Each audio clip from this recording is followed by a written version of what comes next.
Kinsa may magdahong mga bay nga lupigon sa usa ka sa 14 anyos nga ang mga veterano ug mga seasoned na nga mga anglers sa usa ka fishing tournament. Nahitabo ni sa lungsod sa Alcoy, Cebu sa second Black Shama Fishing Tournament ni adtong Sabado ug Domingo. Para sa mga detalye ana mobalita si Ian Melesio sa The Banat or The Freeman Banat News.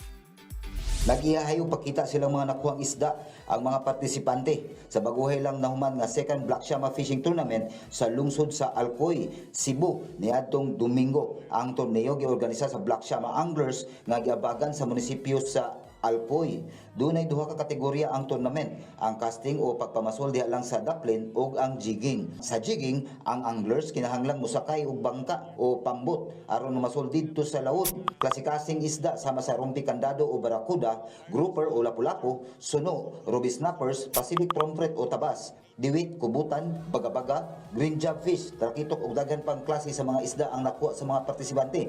Pero kaning tanan gipaphalang sa 6.66 kilong cobera snapper nga nakuha sa 14 anyos nga si Art 7 Chan sa jigging category. Dili na hinon bago sa jigging si Art kay bata pa kayo siya dihang nagsugod kini pagpamasol kauban sa iyang papa ug sa mga higala niini nga mga anglers. Gitapos ang tournament sa fellowship sa mga anglers, ilang mga pamilya, organizers ug municipal officials.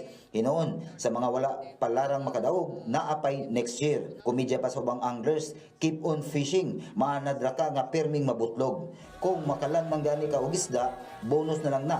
Ang importante maka-unwind sa pressure sa trabaho. Para sa One Balita by Ian Melesio sa The Freeman Banat News.